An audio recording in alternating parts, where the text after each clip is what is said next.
चलिए, तो हम लोग चैप्टर 2 में निकल गए हैं, कूलम्ब्स लॉ। क्या है चैप्टर का नाम? Coulomb's law. इसका एक और नाम है COULOMB, Coulomb's inverse square law. Coulomb's inverse square law को देखा। इसका मतलब हुआ कि दो कोनों के बीच स्थिर वैद्युत बल,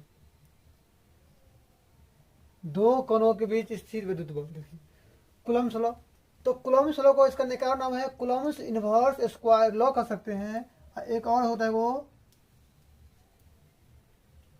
टर्स, एक और होता है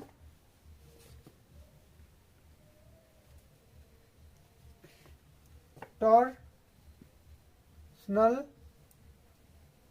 लॉ। अब देखिए टॉर्सनल लॉ क्या होता है। इसको टॉर्सनल मतलब मान लीजिए कोई धागा है, ये क्या है? धागा है, को देखा टांग दिए हैं। अब यहाँ पे वो बांध दिए चार्ज पार्टिकल, बस कोई प्रकृति बांध दिए, वस्तु बांध दिए, पदार्थ बांध दिए, कोई पदार्थ है। इस पदार्थ को अगर हम यहाँ पे क्या कर दिए? Positive charge. क्या कर दिए? Positive charge. अब जब इस पॉजिटिव चार्ज को, जब इस पॉजिटिव वस्तु को ले जाएंगे तो क्या होगा? नाचेगा, नाचेगा ना। ये पॉजिटिव है, अब पॉजिटिव क्या होगा? प्रतिकर्षण। और इसको ले जाएंगे ऐसे, ये ऐसे है, और जब इसको ऐसे ले जाएंगे तो ऐसे नाचेगा, नाचेगा ना, ऐसे नाचेगा। और जब नाचेगा तो ये धागा कैसा होगा?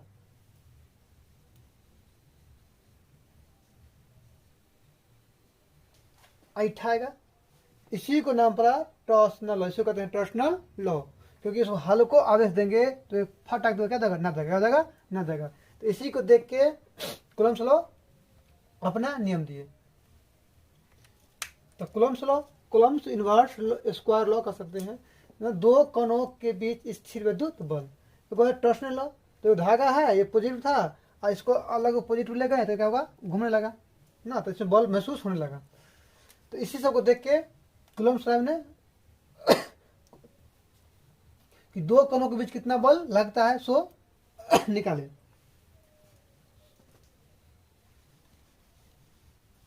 ये एक्सपेरिमेंट करके देखे थे, तो कोई नहीं किया था, ये किए थे एक्सपेरिमेंट। देखिए एक होता है Coulomb's first law. Coulomb's first law. Coulomb's first law का मतलब हुआ कि दो कणों के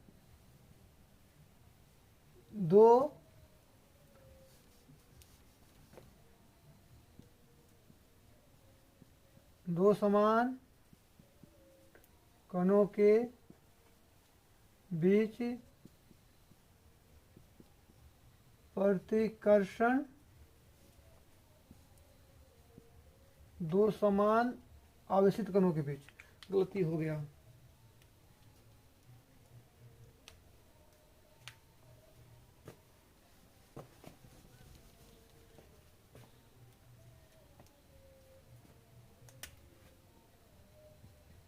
दो समान आवेशित, दो समान आवेशित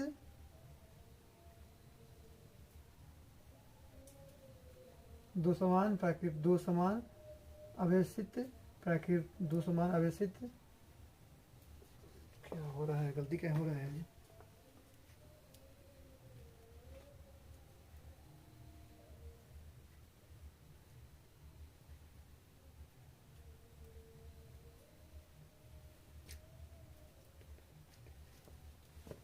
गलती कहे हो रहा है वो?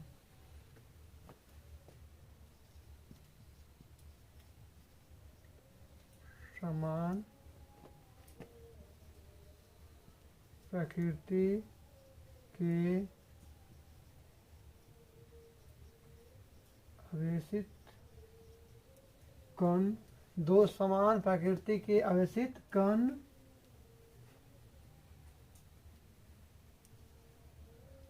कण पर प्रतिकर्षण तथा असमान प्रकृति के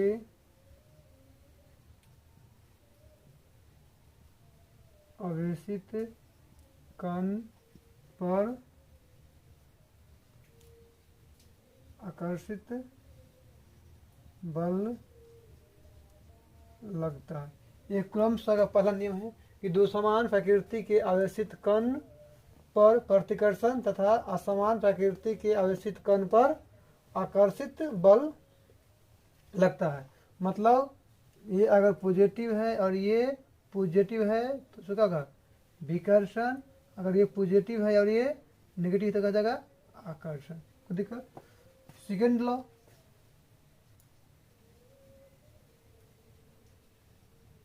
कूलम्ब्स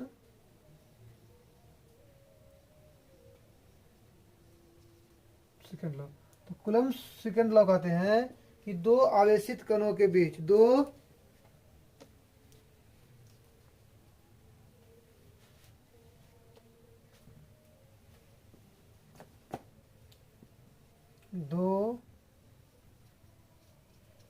आवेशित कणों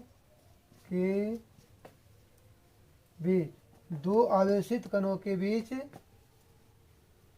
लगने वाला स्थिर विद्युत बल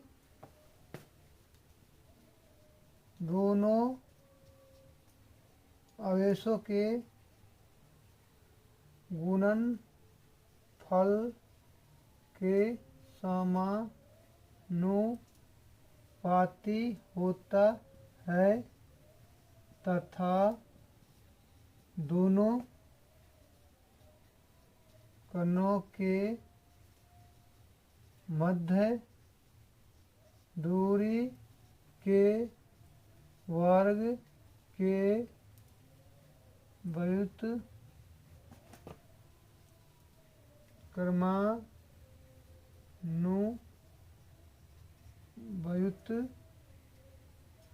क्रमानुपाती होता है। तो फर्स्ट लॉ कह दिए कि दो समान प्रकृति के आवेशित कण पर आकर्षण तथा असमान प्रकृति के आवेशित कण पर आकर्षित बल लगता है। पॉजिटिव है तो विकर्षण और पॉजिटिव नेगेटिव आकर्षण। सेकेंड लॉ में कहती है कि दो आवेशित कण के बीच लगने वाला बल, दो आवेशित कणों के बीच, मान लीजिए एक आवेशित कण है के बीच लगने वाला स्थिर विद्युत बल दोनों आवेशों के गुणनफल। अगर ये Q1 है और ये Q2 है तो बल जो होगा F Q1 Q2। तो दो आवेशित कणों के बीच लगने वाला स्थिर विद्युत बल दोनों आवेशों के गुणनफल के समानुपाती, तो दोनों आवेश के गुणनफल के समानुपाती होता है तथा दोनों कणों के मध्य दूरी के वर्ग के विद्युत समानुपाती होता है तथा F जो है वो R के स्क्वायर होता है।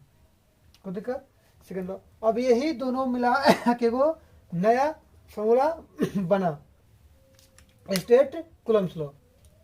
State Coulomb's law.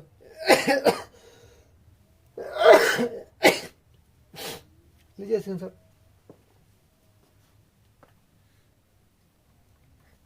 चलिए। तो state Coulomb's law and it's limitation.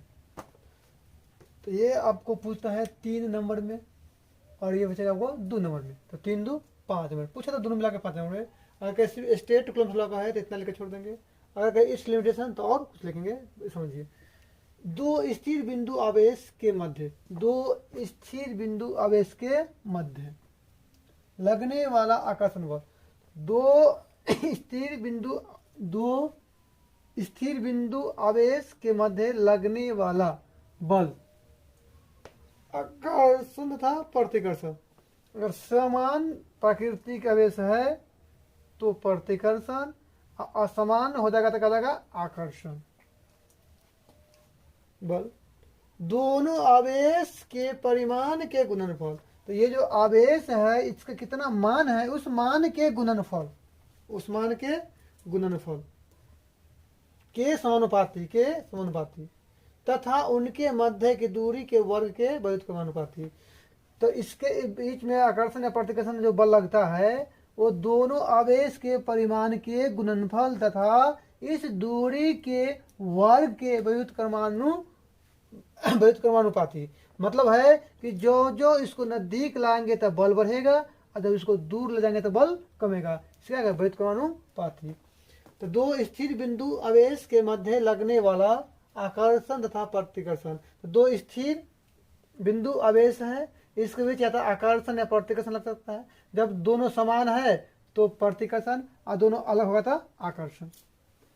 ठीक है, बल आकर्षण या प्रतिकर्षण बल लगने वाला दोनों आवेश के परिमाण के समानुपाती, दोनों आवेश के समान दोनों आवेश के परिमाण के गुणनफल के समानुपाती तथा इस दूरी दोनों के मध्य के दूरी के वर्ग के व्युत्क्रमानुपाती। तो ये देखिए अब दोनों बल क्या सेम है। इससे पहले बता दीजिए कि दोनों का Q1 Q2 आवेश बराबर हो या ना हो, लेकिन बल क्या होगा बराबर, लेकिन क्या होता है अपोजिट। अगर ये 5 न्यूटन तो क्या होगा 5 न्यूटन, लेकिन ये इस तरफ है ये इस तरफ है।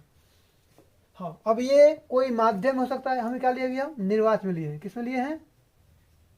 निर्वात में। तो निर्वात में कुछ अलग बल होगा और कोई माध्यम में क्या होगा अलग होगा। तो हम अभी निर्वात में लिए हुए हैं। तो F21 तो 1 पे 2 का कारण या 2 पे 1 का कारण दोनों क्या होगा सेम। दोनों को मान दिए F, चलिए F मान दिए। ये डिफरेंशियल देखिए परिमाण के गुणनफल के समानुपाती। तो F जो है वो Q1 Q2 के परिमाण के समानुपाती है। उनके मध्य दूरी के व्युत्क्रमानुपाती, वर्ग के व्युत्क्रमानुपाती। तो वर्ग के व्युत्क्रमानुपाती दोनों को मिला दिए, कंबाइन कर दिए तो F Q1 Q2 बटा R स्क्वायर। अब क्या टॉर्सनल बैलेंस के प्रयोग द्वारा कूलम्ब्स ने समानुपाती स्थिरांक प्राप्त किए। ये टॉर्सनल के प्रयोग द्वारा ये समानुपाती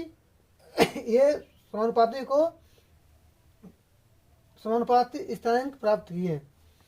तो टॉर्सन के प्रयोग द्वारा ये समानुपाती को हटा दिए और कांस्टेंट लगा दिए के। ये जो के प्राप्त किए हैं वो टॉर्सनल बैलेंस्ड के प्रयोग द्वारा, जहाँ के क्या हो गया इलेक्ट्रोस्टैटिक कंस्ट्रेंट। एक्चुअली में ये के नहीं प्राप्त किए थे, ये प्राप्त किए थे क्या एप्सिलॉन नोट। तो ए बराबर के Q1 Q2 बटा R स्क्वायर, ये निकल गया बल। अब दोनों के बल इतना प्रतिकर्षण बल लग रहा है।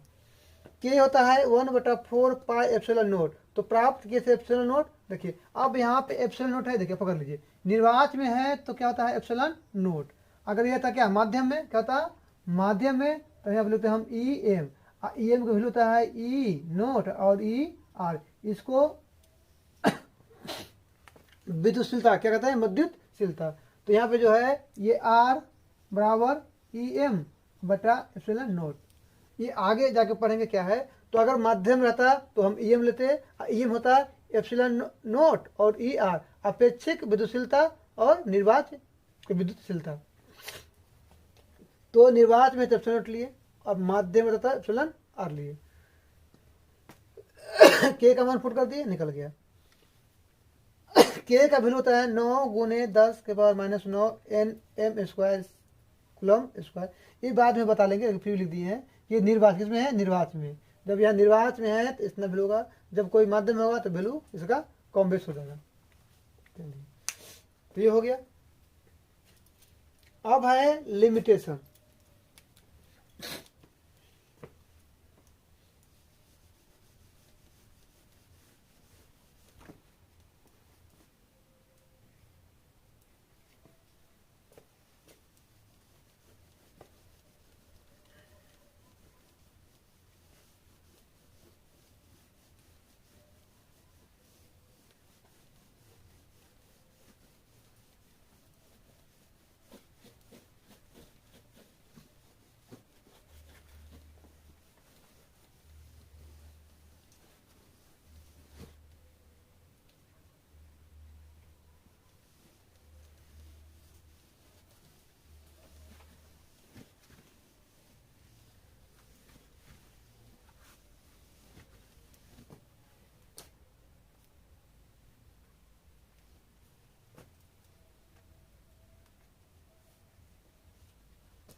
अब क्या है, लिमिटेशन।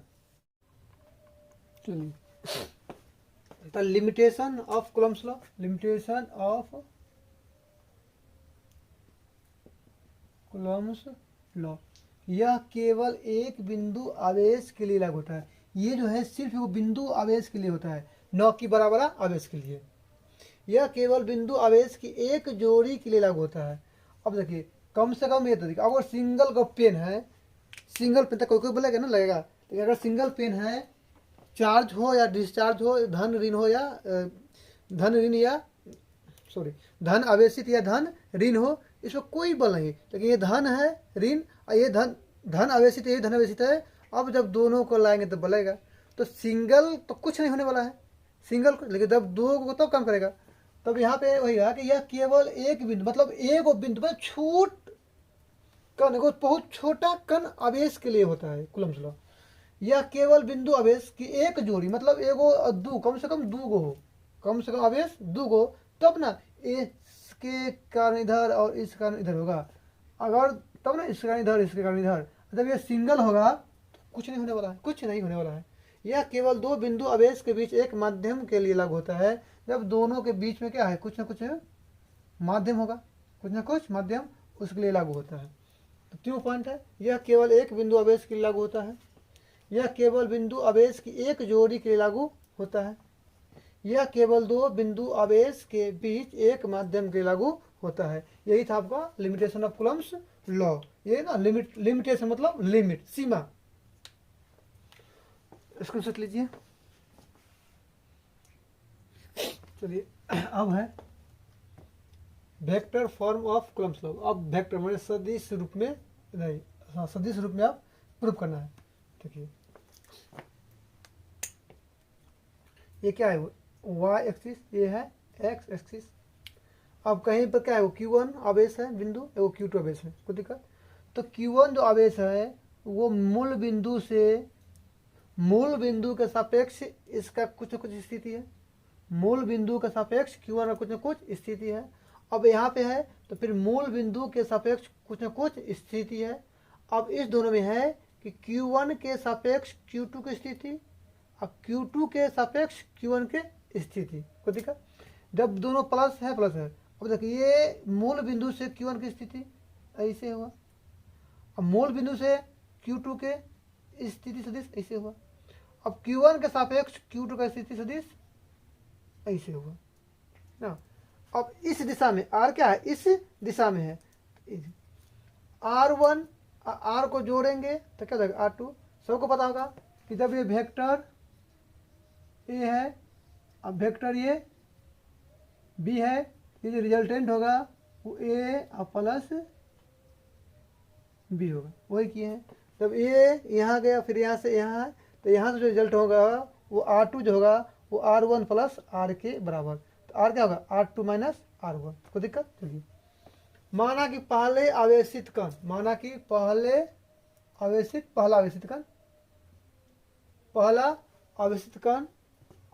कण का आवेश q1 है। तो पहला आवेशित कण का आवेश q1 है तथा इसका मूल बिंदु के सापेक्ष q1 का स्थिति सदिश r1 वेक्टर है। और दूसरे आवेशित कण का आवेश q2 है, दूसरे आवेशित कण की आवेश q2 है तथा इसका मूल बिंदु के सापेक्ष q2 का स्थिति सदिश r2 है। मूल बिंदु से q2 का स्थिति सदिश r2 है। q1 के सापेक्ष q2 का स्थिति सदिश, q1 के सापेक्ष q2 का स्थिति सदिश कर सकते हैं, या q2 के सापेक्ष q1 का स्थिति सदिश। तो q1 के सापेक्ष q2 का स्थिति सदिश इस तरफ है और q2 के सापेक्ष q1 का स्थिति सदिश इस तरफ है। और सबको पता होगा कि जब ये वेक्टर r है और जब इसको कर देंगे तब वेक्टर माइनस r है। अगर पहले इसको इधर कर दिए हैं तो ये पॉजिटिव, तो इधर हो जाएगा ये निगेटिव। अब पहले इधर कर देंगे तो पॉजिटिव, इधर करेंगे तो निगेटिव। अगर इधर कर दिए तो पॉजिटिव, इधर कर दिए तो निगेटिव। अगर पहले हम इसी को नेगेटिव कर दिए तो इसको क्या कर देंगे पॉजिटिव, क्योंकि क्या है धैर्य दिशा, तो ये इस तरफ है ये इस तरफ है, तो नेगेटिव शो करता है क्या है अपोजिट, क्या है अपोजिट। कूलम्ब से सही प्रूफ हुआ है कि के Q1 Q2 बटा आर स्क्वायर। और सबको पता होगा कि मैथमेटिक्स टूल में बता दिए थे, मैथमेटिक्स टूल में बता दिए थे कि अगर हम स्केलर में अगर यूनिट वेक्टर से गुना कर देंगे तो क्या जाएगा ये वेक्टर फॉर्म, क्या जाएगा वेक्टर फॉर्म। जब स्केलर को एकांक सदिश से, हम एकांक सदिश का प्रयोग करते हैं दिशा दिखाने के लिए, दिशा दिखाने के लिए, तो स्केलर को हम क्या किए यूनिट वेक्टर से मल्टीप्लाई कर देंगे तो क्या निकल जाएगा वेक्टर। तो क्या है स्केलर तो निकाली हुई, तो जो अभी जस्ट प्रूफ हुआ है स्केलर में क्या कि अलोंग द आर दिशा, तो वेक्टर में क्या था दिशा को जोड़ देंगे तो क्या जाएगा वेक्टर, और दिशा को हटा देंगे तो स्केलर। जब दिशा ये नहीं था तो क्या था स्केलर, अब जोड़ दिए अलोंग द आर दिशा। अब क्या इसका बल है वो किधर है आर के दिशा में है, आर के दिशा में। तो आर की दिशा कैसे निकालेंगे एकांक सदिश से गुना कर देंगे, एकांक सदिश से गुना कर देंगे, तो क्या किए एकांक सदिश से गुना कर दिए। अब एकांक क्या होता है, एकांक सदिश होता है कि इसी का वेक्टर को उसी के वेक्टर के परिमाण से डिवाइड करना, तो क्या है दिशा है। अब ये एकांक सदिश है, ये क्या है एकांक, वहां पे आपको लिखना नहीं एग्जाम में हम बता दिए हैं कि एकांक सदिश। अब एकांक सदिश होगा कि वेक्टर आर और इसी वेक्टर आर का मैग्नीट्यूड, ठीक है। अब इसका मैग्नीट्यूड कितना मान लिए आर मान लिए, इसका मैग्नीट्यूड आर मान लिए, तो आर स्क्वायर आर कितना होगा आर क्यू के Q1 Q2 बटा आर, ठीक है। तो F21 तो 2 पे 1 के कारण इस दिशा में निकल गया। अब आइए इस दिशा में, तो हम तो मान लिए हैं Q1 के सापेक्ष Q2 की स्थिति आर है, तो Q1 के सापेक्ष Q2 का स्थिति आर है, तो Q2 के सापेक्ष Q1 क्या हो जाएगा माइनस आर। ये पॉजिटिव है इस तरफ है, तो पॉजिटिव इधर करेंगे तो निगेटिव, अगर इधर लेंगे पॉजिटिव तो इधर होगा निगेटिव, तो इधर ले लिए हम पॉजिटिव तो इधर लेंगे निगेटिव, क्योंकि अब ये निकालना है, तो निगेटिव को क्या किया है कर दिए, तो Q1 K1 Q2 बटा आर स्क्वायर दोनों सेम टू सेम है, सिर्फ क्या किए एकांक में यहाँ पे को निगेटिव लगा दिए बस, बाकी दोनों इक्वल है। इधर क्योंकि हम यहाँ पे मान लिए थे कि Q1 के सापेक्ष Q2 का स्थिति आर मान लिए ना, तो Q1 के सापेक्ष Q2 का स्थिति आर मान लिए है, तो Q2 के सापेक्ष Q1 का स्थिति माइनस आर कर दिए। फिर एकांक सदिश का वैल्यू इतना होता है, फिर इसका वैल्यू इतना कर दिए, गुना कर दिए निकल गया। अब इसको हम लोग जानते हैं, जब F12 माइनस के Q1 Q2 are Q R जब निकला है तो हम इसको कह सकते हैं, इसको हम लोग कह सकते हैं F21। देखिए ये पॉजिटिव तो ये निगेटिव, ये पॉजिटिव तो ये निगेटिव, इसका मतलब है एक्शन किया था रिएक्शन, और रिएक्शन करेंगे था action, action reaction, action reaction, reaction action. ये कूलम्ब्स लॉ फॉलो कर दे किसको न्यूटन के थर्ड लॉ को, जब एक्शन करेंगे तो वो रिएक्शन करेगा, तो ये वो आपका वेक्टर फॉर्म। तो एक बार और समझ लीजिए प्रेम से, देखिए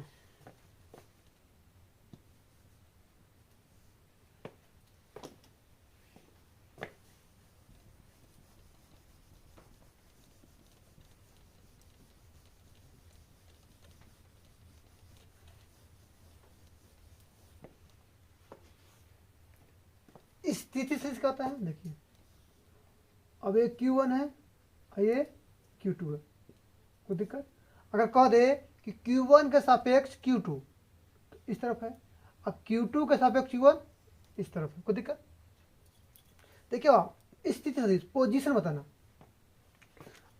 देखिए किसी चीज को जब स्केलर में हम अगर गुना कर दे किस यूनिट वेक्टर से तो क्या हो जाएगा वेक्टर के रूप, क्या जाएगा वेक्टर के रूप, क्योंकि स्केलर में दिशा नहीं होता है, स्केलर में दिशा नहीं होता है, अब वेक्टर में होता है दिशा, तो अगर हम इस दिशा को इंक्लूड कर दें तो क्या बन जाएगा वेक्टर फॉर्म बन जाएगा। अब ये एकांक जो होता है वेक्टर एन और इसी का परिमाण, अब इसका परिमाण एन है, इसको क्या कर दिए एन कर दिए, कोई दिक्कत। अब ये उसको जहां पे स्केलर है उसको गुना कर देंगे, निकल जाएगा वेक्टर, निकल जाएगा आपका वेक्टर।